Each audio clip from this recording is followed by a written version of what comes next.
Is this thing on? Check 1 2 1 2.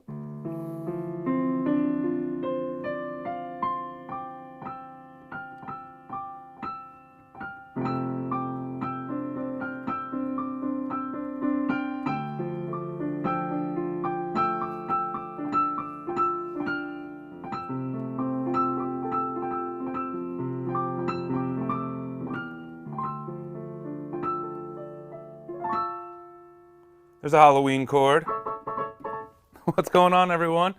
Welcome to another Playground Sessions live stream. It's just me tonight, guys, so I'm going to go ahead and remove this graphic and put up a new one that you might like better. Boom! Pop quiz number 1. For those who don't know, or maybe this is your first time joining a Playground Sessions live stream, I like to give you guys chances to win free song credits in the song store of our interactive app. So, here's how this is going to work. I'm going to ask you guys a question. You'll leave your answer in the chat. And for this particular question, I'm looking for the first correct answer. I will accept some partial credit. Well, I should say I'll give credit for partially correct answers as well, because this one kind of could be open-ended. But let's kick it off with a pop quiz. And I would like us to see how we do on this question. Last week, we talked about the difference between minor modes. And just to jog your memory, we did that in the context of looking at Thriller. Someone asked a good question about the key signature for the Thriller arrangement. We'll be getting into this more in a bit in today's lesson. But if you remember, we were looking at the key of D minor.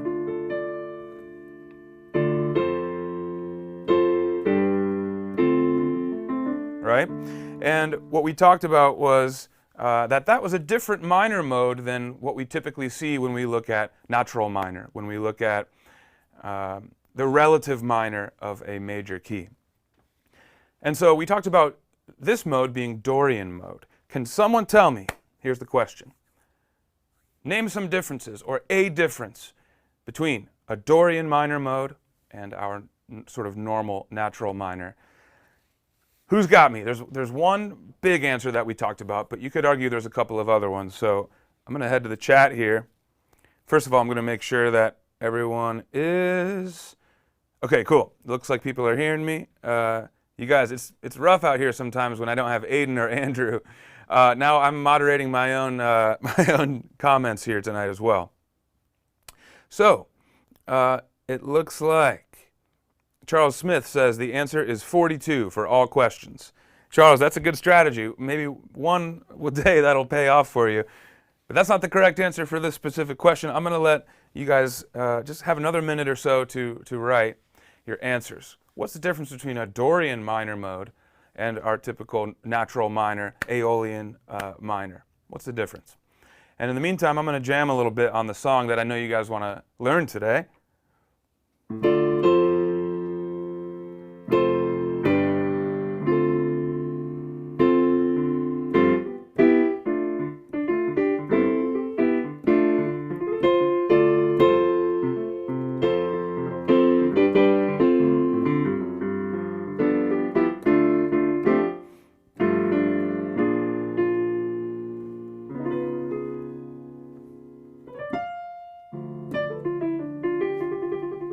Here's a hint, by the way.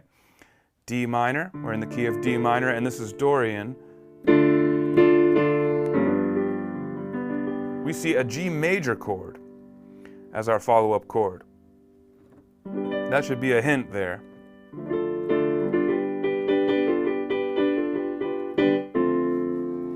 Let me check back in on the chat here and see what's going on. All right, so we've got some good answers coming through now. D Dorian, the second scale after Ionian, Robert Atkins, that is a fact. Although, and I'm still going to give you credit, but we want to say more mode and not scale. There are, of course, a lot of similarities and it can get confusing, but in particular here, the Ionian and the Dorian modes. So yes, it's the second mode where the first is Ionian. Excuse me, Robert Atkins. That's correct. So Robert gets a song credit for that. Elta John says, no sharps or flats. Now, Elta, I'm going to give you credit for that as well. That's not a general rule for Dorian. It depends on what key we're in. But I will say that this particular example of D Dorian You'd be exactly right.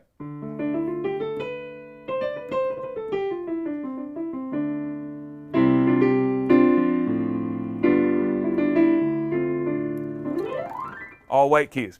And D Dorian, just to elaborate on Robert Atkins' answer, D Dorian is the second mode of C, Ionian. Ionian is a fancy way of just kind of saying the major scale. So if we're in the key of C, no sharps or flats, right? All white keys on the piano. The one mode would be starting from the first scale degree. That's Ionian. The second mode would be playing the same scale, and there's the difference, Robert, between mode and scale. We're using the same scale or key signature for C major, but we're just doing it from the second scale degree to the second scale degree. So same key signature, but we're going from D to D.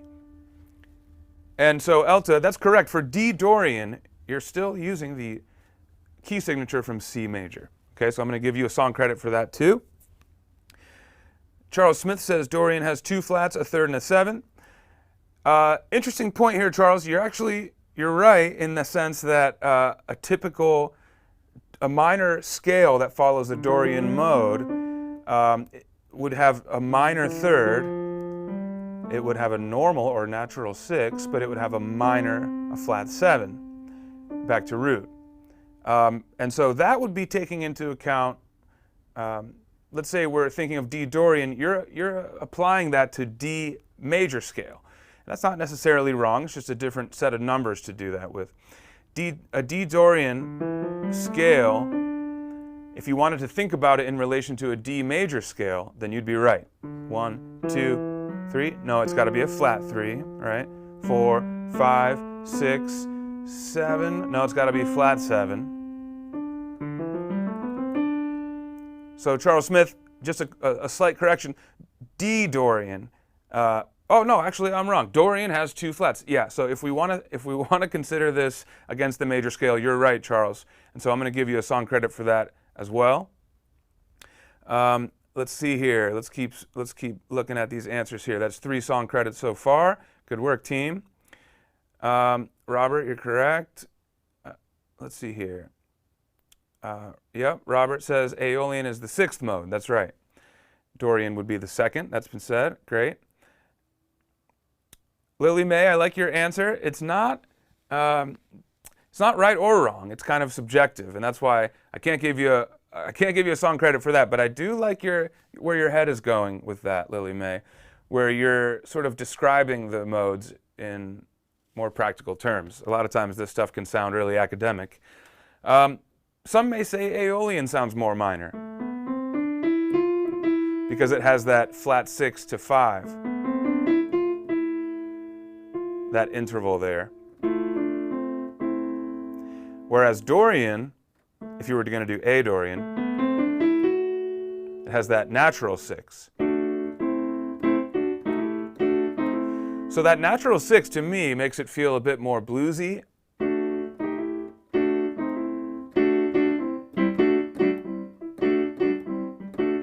And obviously blues is meant to be kind of like a sad lament.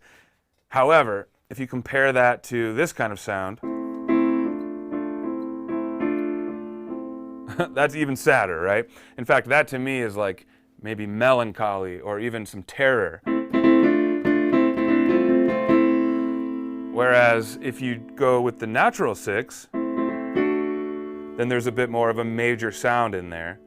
So Lily May, I think you're on the right track, but in my opinion, Aeolian sounds a bit even more minor in the sense that it sounds more sad with that flat 6 interval. But again, that's subjective. Good work, you guys. So I'm going to leave it there, and I'm going to just recap. It looks like we had, let's see here. We had Robert, Elta, and Charles Smith.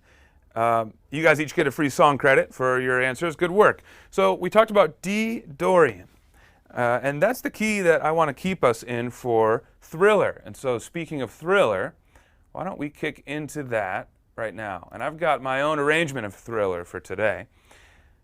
Last week I kind of just grabbed a quick example from our archives, but I thought it would be fun to actually dig into Sibelius and put together something specific for this audience.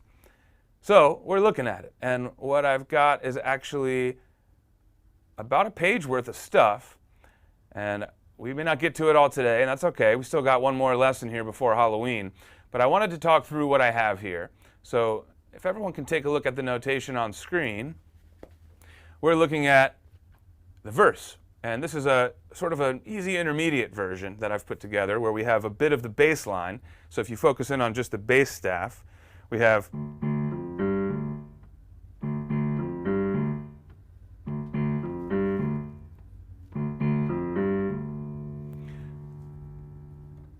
that's the bare sort of meat of it, and without a lot of the rhythmic extra stuff like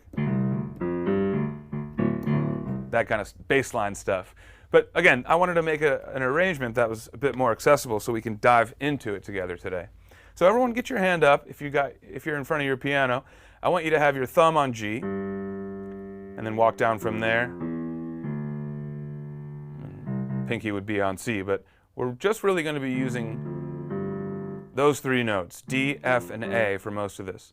D, D, F, G, excuse me, D, F, and G. D, D, F, G, D, rest. Try that with me, guys.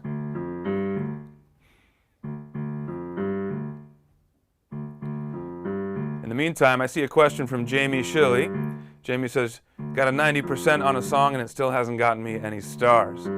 Do you know what it might be? Jamie, there are several factors that go into stars, not just an individual song's performance, but your practice overall, how much practice time you're clocking per day, per week, all that stuff can contribute. So what I'll say is keep working and try a different song, try something in the boot camp, try the Bach challenge if you haven't done that yet, and soon enough you'll see an alert that lets you know you've leveled up. Oh, you might be talking about the song stars for completion of segments. If that's the case, sometimes what you need to do is clear your cache, essentially, clear the data in the app and restart the app, and sometimes that will do it. But that's more of a tech support question, so I'll encourage you to email support@playgroundsessions.com with that question, and I'm sure they can help you a bit better. But let's get back to Thriller here. So the bass line, one more time. D, D, F, G, D. Okay, now that's easy enough on its own, but when we add in the rhythms of the right-hand melody, it can be a little tricky. So let's focus for a second just on that right-hand melody part.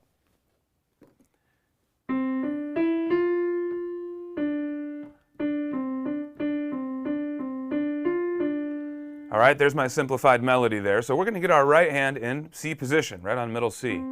Our thumb starts there, and we literally walk up to F to start the melody. C, D, E, F, then we're back to D. And then we're going to do this toggle, D, C, D, D, C, D, C, D, finally F, D, and ending that phrase.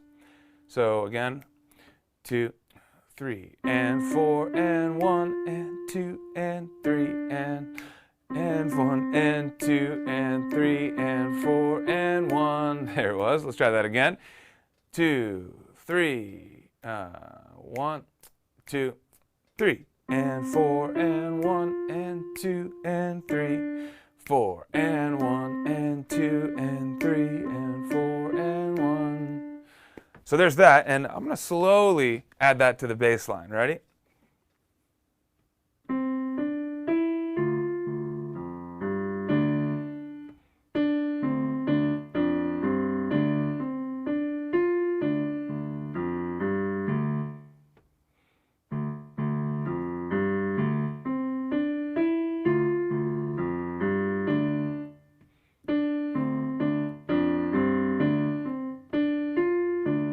Then we get this fun part. But we'll get to that in just a sec. In fact, I'll give you that preview one more time. We scroll down and we see now we're going to G minor. And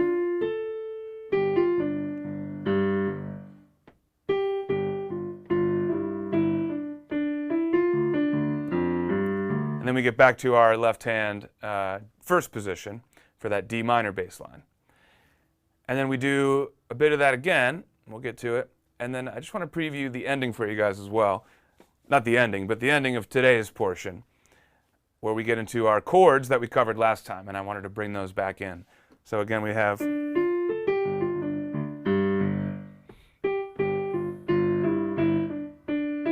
we go to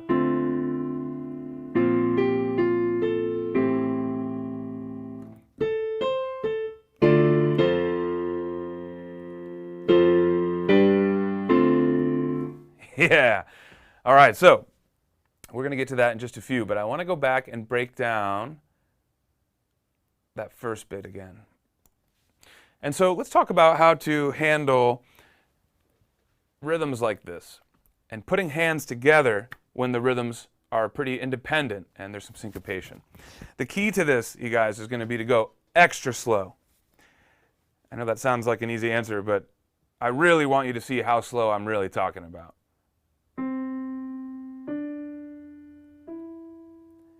Okay, now hands together. Now I'm going to hold the right and keep going with the left.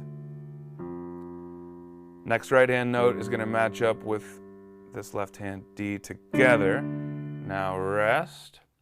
Now right hand alone, D. Okay, next measure, we're going to start with this, and then that, and then that, and then this.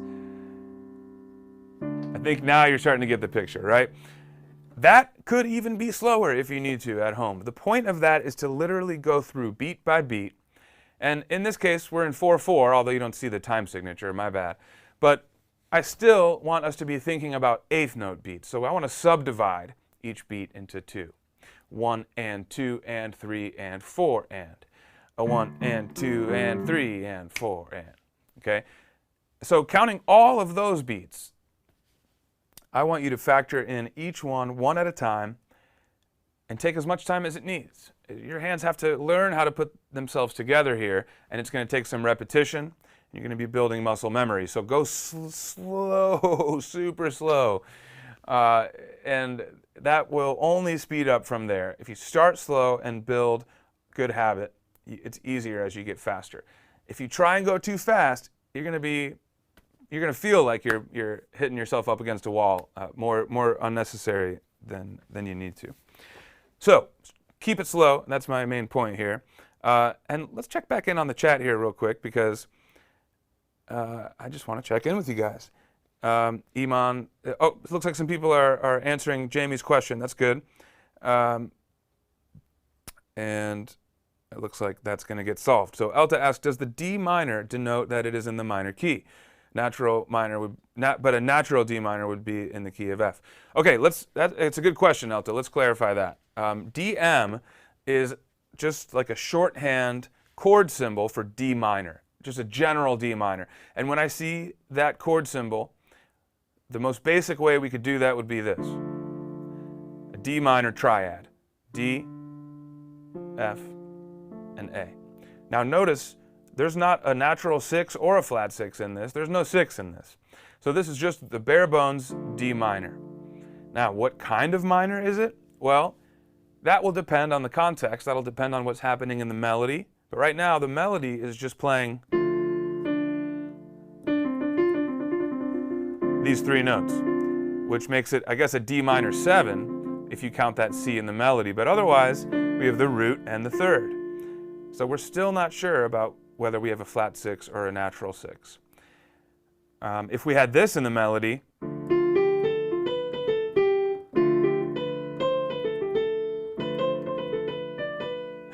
just some melody that had a big natural 6 in it, we could maybe infer from that it's a D minor Dorian mode minor, not Aeolian mode minor. And so let's think about that. We've talked about Dorian as being the second mode and Aeolian being the sixth mode.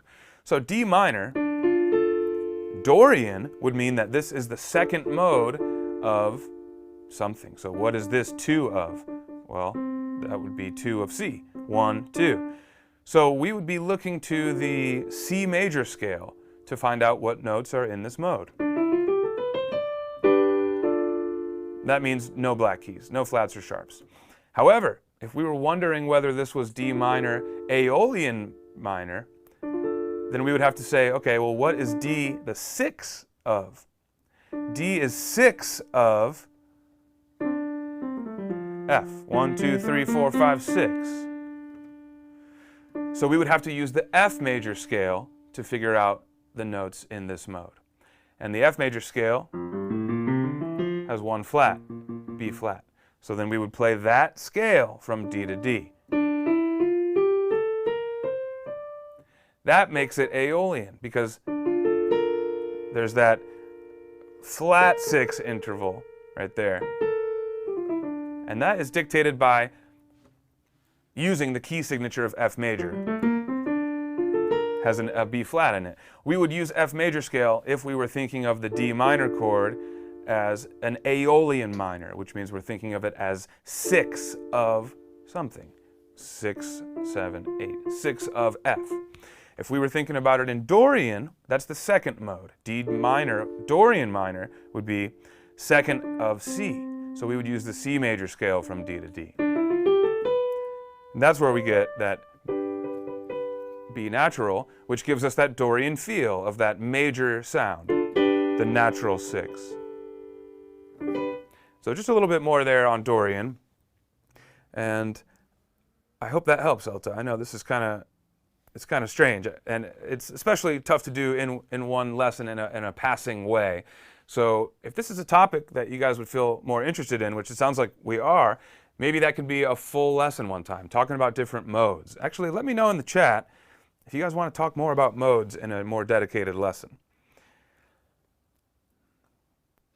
All right, so Lily says, Phil, I have a question. What is the difference between playing a song by ear and making your own arrangement? Interesting. Good question. I'm going to spend just a minute or two on this, Lily, because I want to keep it on Thriller.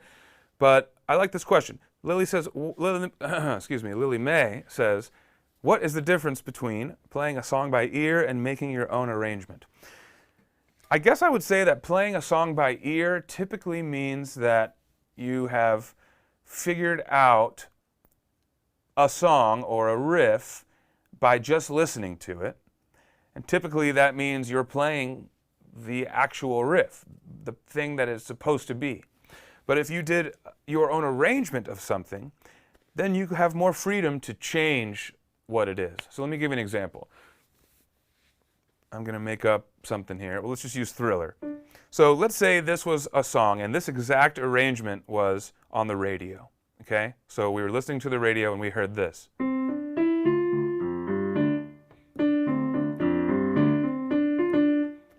Okay? So Lily May, if you figured that out by ear, then that means you would play that exact thing.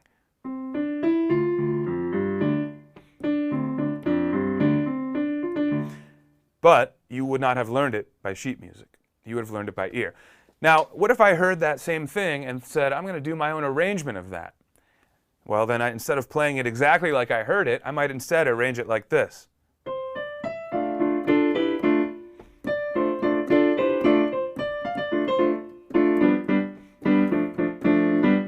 Just making something up real quick, but let's say that was my arrangement. Then that would be cool. That I arranged it differently from what I heard. If I was playing something by ear and I learned it by ear, I think the expectation is that you're going to play it how it was written, but you just learned it by listening. Yeah, let's go with that. I like that. Robert Atkins is saying, yeah, a lesson on modes would be cool. More theory. Yep. Charles Smith wants a happy sounding song in Locrian mode. Oh boy. That we'll say, I'll tell you what, we'll save that for our modes lesson, but that's a good one. That's a good mode. Let's see here. Charles asks, would I ever swing this groove?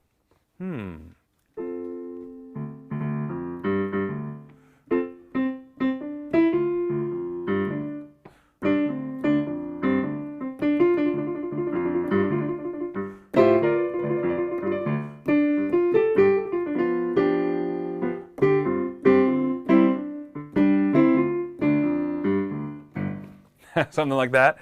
I kind of like that. That's cool. Now, what's interesting about this particular arrangement is we're actually looking at this in rhythms that should be twice as fast. I've notated them in eighth notes just to make them kind of easier to read.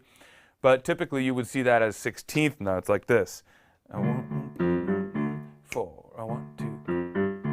Well, actually, maybe not. It depends on your tempo, too.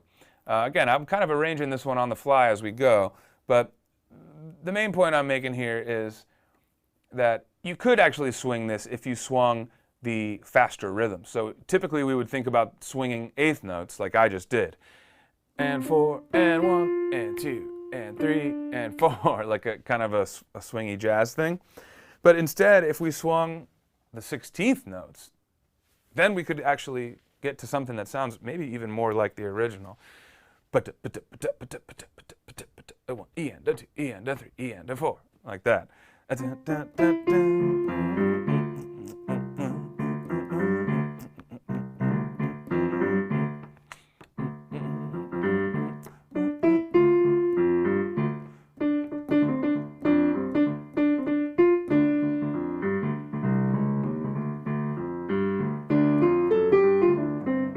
Right, so you could still have a jazz feel, I guess, but that's kind of more of like a swung 16th sound, and I like that too. The key to remember with swinging is that you keep your stronger beats even. You have to, but you can shift your inner beats to the right of the beat, so it's not in the center anymore. Instead of like this, 1 and 2 and 3 and 4, you would go 1 and 2 and 3 and 4, shifting the ands over. But what could be cool, like I was just showing you, is even shifting the 16th note beats over, the E's and the U's, and you could swing it like that. Cool. Yeah, so Charles, it's a better way of putting what I was trying to say. Thank you. Yeah, so this is kind of a cut time feel because it's just in some ways easier to look at when you're just looking at an isolated phrase. Rhythmically speaking, you can see eighth notes instead of 16th notes. And when you have syncopations, we don't have many in this arrangement on screen, but if I actually zoom, if I pan back down, do see we have some 16th notes, some tied eighth notes, some dotted eighth notes, and things like that. All right, Sarah Pickle says, so learning by ear is like echoing the same sounds, whereas arranging is following the feel of the song in your own way. Sarah, that's a great way of putting it. I love it. I think learning a song by ear is really a way of saying I figured out that exact thing just by listening. I typically wouldn't say, oh, I learned Für Elise by ear, and then play something like this.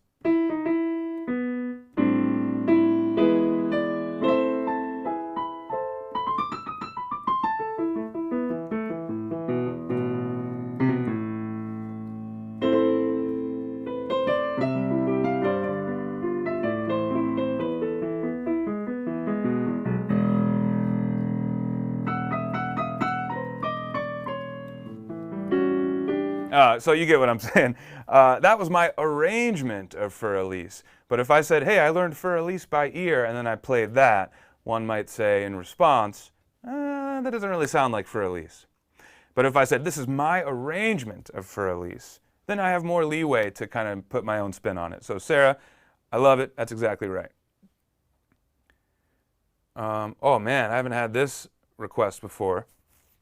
For the Rodanic Republican National Anthem. I got to add that to my list. Thanks for the request. I haven't heard it before. I will check it out. I love new music.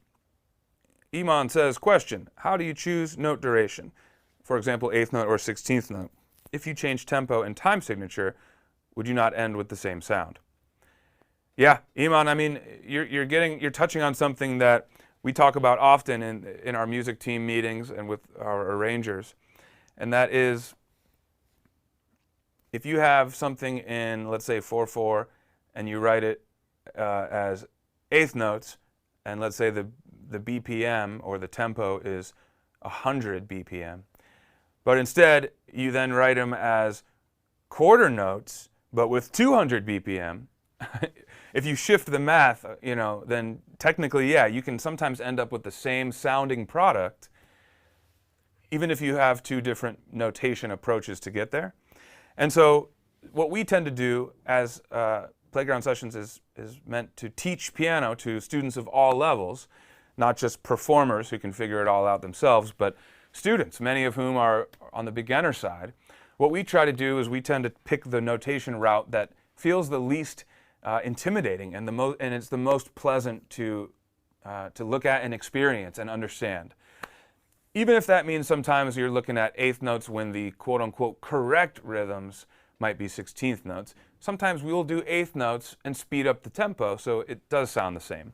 Or other times we'll just put something in cut time, or many of you may be familiar with our 4/2 rookie versions of stuff. Those choices are all made to make the notation digestible and accessible for you guys. But yes, you're totally right. Sometimes you can achieve the same sounding thing by mixing up the rhythms and the speeds to adjust accordingly. Good observation.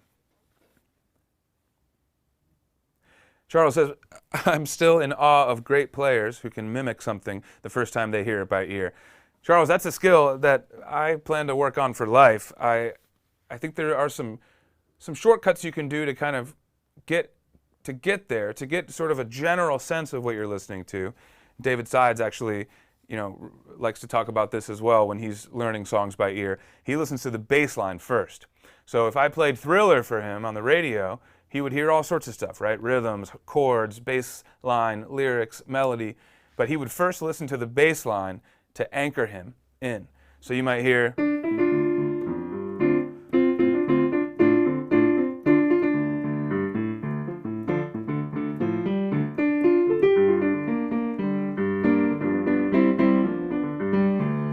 And really, David's just listening to this.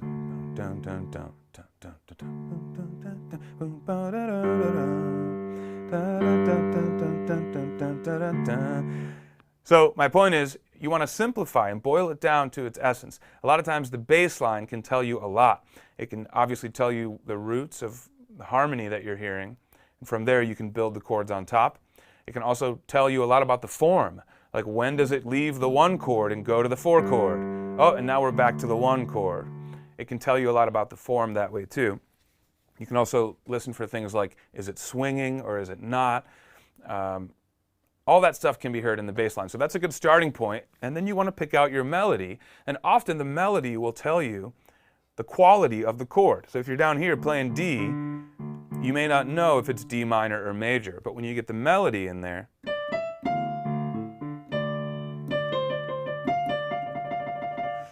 you notice we hear a lot of Fs. That tells you it's a D minor chord. An F sharp would be a D major chord. So now I know the bass line, the harmony, the melody, and I now know the harmony as well, because I know from the melody and the bass that it's a minor chord. So then I can fill in the rest. D minor chord. Then you can listen to the other subtleties, like what are the notes that the bass is playing in between D and G. You can start to pick out more exact figures. And of course, there's a lot to do, right? Once you get to the chorus, there's a whole other amount of work you got to figure out. But that's just a bit of a head start that you can do. I would say when you're trying to learn something by ear, listen to the bass line first and try to isolate that. Bye. Mara Essa, nice to see you. I like that emoji there. Looks like a pumpkin, but an evolved one. Oh, and a thumbs up. I like it. Lake asks, do I know the 6th Chord Overture? I don't, Lake. I'm sorry. Wei Chen is our resident classical expert, and those who know me know that I lean on the jazz side. So I don't have a lot of that stuff in my repertoire, but I would love to learn more stuff, especially after doing this Bach challenge. It really made me want to dig into more Bach. Young Orange is here to learn. I like that. You got a question, Young Orange? Good night. Good night, Mara. All right, let's get back to the Thriller arrangement, you guys, because I want to focus a bit now on the chorus and the part that leads into the chorus. So we're still seeing that on screen here now. And I want to draw your attention to the top 2 measures up there on the upper system, where we see a D minor 7, a B flat major 9, and an A minor 7. Let's break that down. Is So there's the first chord. In the left hand we have D and A. Right hand we have C and F. Together that equals a D minor 7 chord. Now keep your right hand where it is. Left hand's going to drop down to a B flat fifth. And I like this voicing for a B flat major chord, especially because we're continuing it over from the last thing we did. So I like to do this in my arrangements. I like to have the right hand part of chords stay the same while the left hand changes around a chord progression.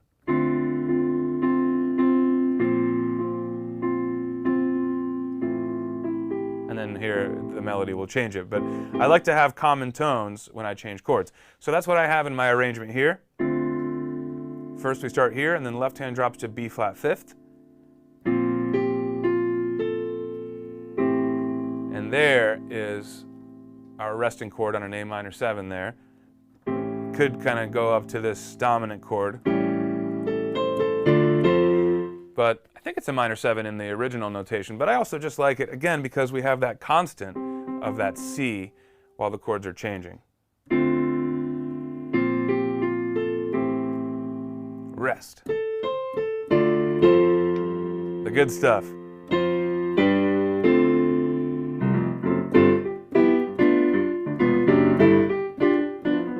We'll get to that some other time, but this is the chord progression from last week at the bottom, except I added a lower bass note as well. So in the last arrangement it was here, but I dropped it down an octave so that we could feel like that bass was really jamming with us.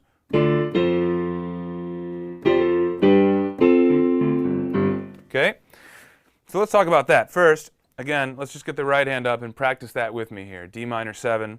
Just in the right hand, we're looking at C, F. We'll do it again.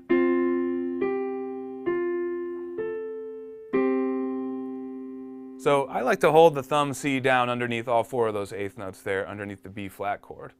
So I'll do this for D minor 7. Then I'm going to put my third finger on F. Hold my thumb down while I'm playing this melody. And then play them again, there. And then I'm going to jump up in this rest and shift up 2. So 2, 4, 2, and then we're going to play that chord and that chord. Then again, shifting down. All right, let's talk left hand now, back up there at the D minor 7. D fifth. B flat fifth, and this is going to require us to go down the keyboard but also towards the back. Whenever we get a finger on a black key, especially when it's a thumb or a pinky, but either way, we typically want to slide back instead of trying to shift our wrist to get a finger or a few fingers up to the black key range. Instead, we just want to slide our whole hand back. So here's the first part, D and A, and then we're going to go down and back, B flat and F, and then A and E. And then rest, open up your hand, but keep your thumb more locked in, because we really want to open up downward to get to this D octave. And then we'll do D's, F's, F. Oh, that should be a G, not a D. If you'll bear with my arm reaching across, I can actually fix that right now. There we go. Hopefully I didn't break the illusion there for you guys, but but that's it. There we go. So you have D, F, and then kind of, I mean, it wouldn't sound bad to do what I had there, I guess.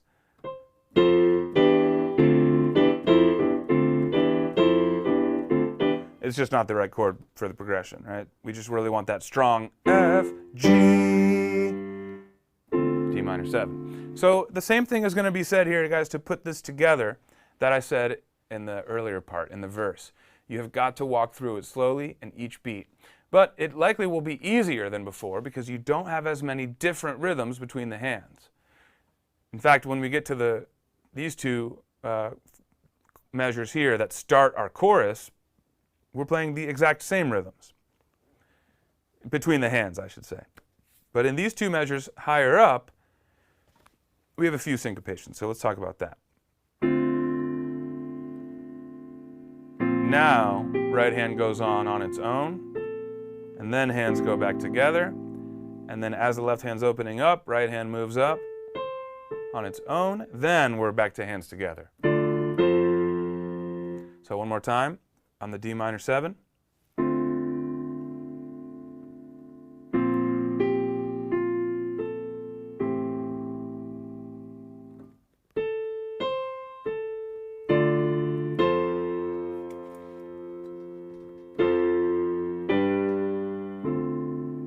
And feel free to isolate the difficult parts. You might think that this is worth practicing on its own several times. So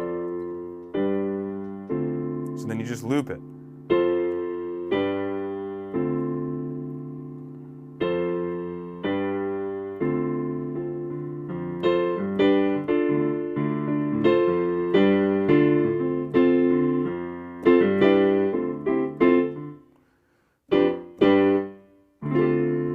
And of course have some fun with it. But when you're really working on something, make sure you repeat it and really focus in on what you want to be tackling. All right, so I know I can't see you guys on the other end, but I'm trusting that you're trying this, and if you have any questions or issues or trouble, or if it's easy, either way, let me know how it's going. And if you have any questions, I can answer them. I'm going to jump back into the chat here, and thanks again for bearing with me, you guys. I don't have Andrew here today either. And so it's just me in a room by myself, and I'm trying to make sure the stuff looks good and sounds good, that I'm making sense, and that I get to your questions in the chat. I appreciate you guys, as always. All right, so yeah, Robert says Wei Chen was rocking the fugue in C major. Whew, you're not kidding, Robert. And one of the things that was the most impressive about that to me is when I asked Wei to do that for the video, she like flipped it around the next morning, or actually that night. And said, oh, here you go, how's this? She had to learn it and practice it. So, man, talk about learning something quickly. Crazy. All right, so Sarah Pickles says, I'm still working on Prelude in C, and I'm wanting to actually finish a piece. I've noticed that I have a tendency to get 60% done and then quit, so I'm determined to finish Prelude in C. Sarah, I love that determination, and you would not be alone in that. I think many people, including myself, we kind of go down the same path. You know, you start something, you get kind of enough of the way through, and maybe something else catches your ear, maybe you just get bored, but you eventually kind of lose steam and fall off. And that could feel good for you in the moment if you're starting something new, but it doesn't really feel good later when you're looking back and you're like, oh, I never really finished that. Oh, not that one either. Yeah, I'm with you, and I love that. I think everyone should take a lesson from Sarah there and see it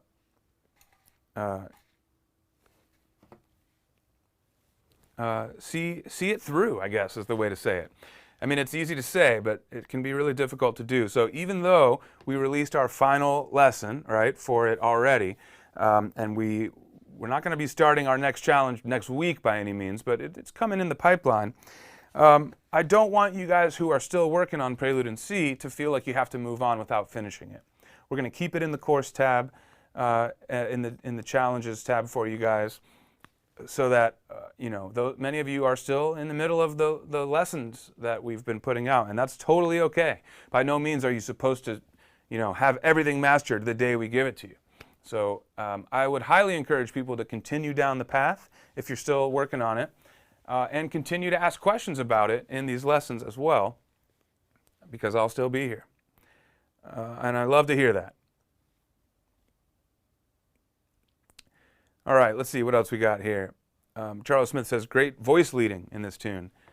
You know, yeah, that's not even my arrangement. It's just a great, it's just a great tune. It's more probably Quincy and MJ. But when I am arranging what kind of chords and voicings I want, I definitely do want to think about voice leading as well. In other words, you know, it wouldn't be quite as nice to play something like this.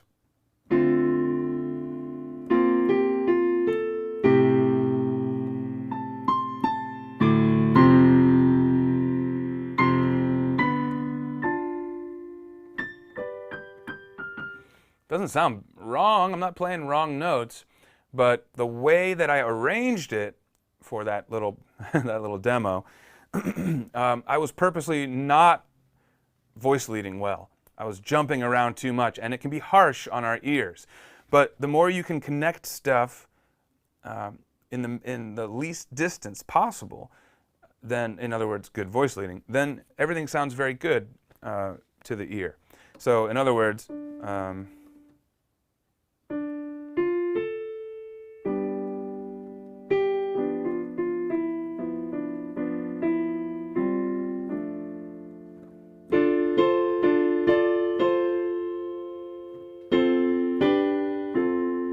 everything is either a whole step or a half step apart, and it just gels together a bit more. Yeah, good catch, good observation. Robert Atkins says, I think it's still throwing me off seeing the chord like in Prelude in C. The two notes in the left hand are making it a totally different chord. Yes. Yeah, crazy, right? Something like that makes it a D minor 7. That would be an F major. Very different from Prelude in C, because Prelude in C, it has your hands rolls kind of changing. We're not doing so much like chord here, melody here, like we so often see in piano music. Instead, we're seeing more of a two-hand melody that forms a two-handed chord. And so, what's the melody? Is it this? Maybe. But I think it's actually this. And I think the harmony is this. So they both kind of achieve the same goal, and they both rely on each other to finish the chord. Instead, what we see here, like you see often in piano arrangements, is block chunky chords and melody, or a rhythmic bass line and melody. Or full chords between two hands, but the melody is on top, and that's what we're seeing in the bottom system here.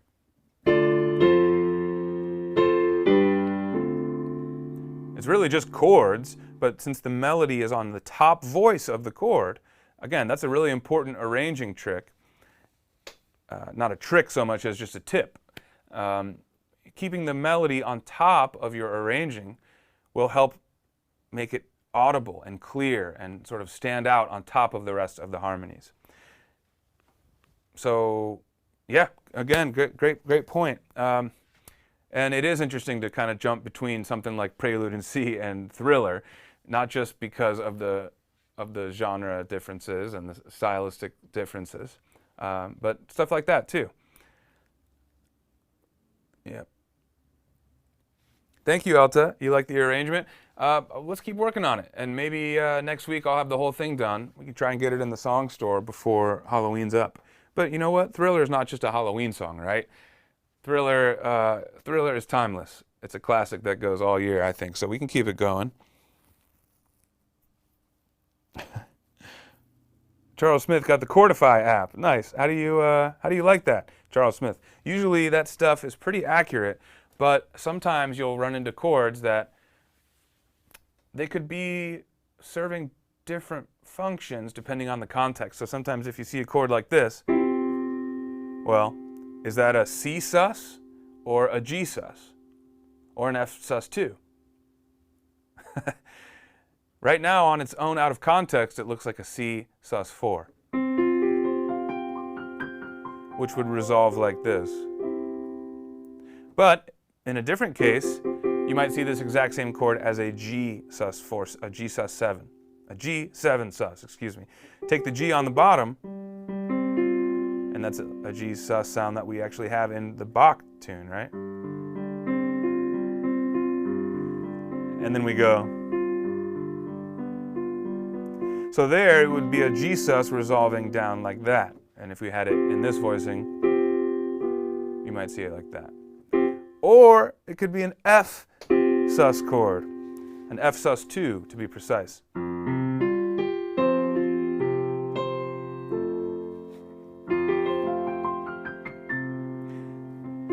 You might see it like that. So So there's an example where you just play this chord and there are 3 possible correct answers that we just went over. But if you play it on its own, what is the chord recognition app going to label it as? It's a tricky one. So sometimes you need to see something in its musical context to really understand what it is precisely. Rebecca Smith says she thought she understood chords, but now she's starting to think she needs a whole live stream on them now. Hey, I'm down for it. There's a lot that can go into a discussion on chords. Even just that one 3-note chord there, right? We just talked about something that could be its own whole lesson just on that. So have no fear. Take a look at the chords course in the app and continue to tune in here on these live streams, and I'll get to your chord questions. Elta John has a great point. Elta says, I think we need to start working on Christmas music for November. All I'm going to say is we're on the same page, Elta, and we're cooking up some stuff for the holidays as we speak. We don't want to wait until December, because then by the time you start putting your work in, or I guess I should say we don't want to wait till late December, because by the time you put your work in and you're starting to learn the piece, it's going to be the new year, and unfortunately, people don't love to hear or play holiday music after the holidays. So yes, we're going to be kicking something off that's going to be really fun for the holidays. So more on that soon. But Sarah says, Elta, no. That's the point though, right, Elta? That's what I'm saying. No one wants to get into holiday music before Thanksgiving, but no one wants to hear it after Christmas. So we gotta get ahead of it if we want to teach holiday music, and if you guys want to learn holiday music in time to be able to perform holiday music, even if it's just over a Zoom call to your friends and family this Christmas. So I saw a question about a chord. Here it is. I'm going to get to one more question here, and then I think we're going to leave it for today. But I will post a PDF of the music we went over today in our Facebook community. So go check it out over there when we're done here. But there was a question about the chord in the arrangement. Here it is from Charles Smith. Is the B flat major 9 a passing chord? Let's take a look. So the B flat major 9, that's the guy we see right, well, we were going over it here. That we see it up in the top right there. So D minor 7, B flat major 9. By the way, that's called a B flat major 9 because this note in particular, when considered against a B flat scale, it would be the 2 or the 9. 1, 2. So I just wanted to call that out in the chord symbol. And then we get to A minor 7. And Charles is asking if it's a passing chord. I guess in part it would depend on how we define a passing chord. This chord definitely is a chord on its own that can stand on its own, although it does have a nice voice leading walking us down in the bass to a half step down to A. So in that sense, the root motion is definitely leading us to the eventual A minor chord.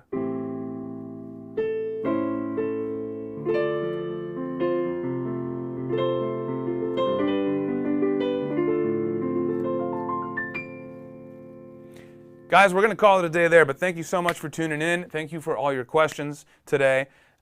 Next week, I'm going to have my team back. I'm going to have Andrew and Aiden, which means you're going to see a bit more of me, whether you like it or not. And I might be in some costumes because, you know what?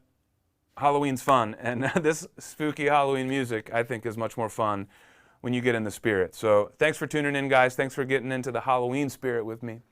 I'll see you next week.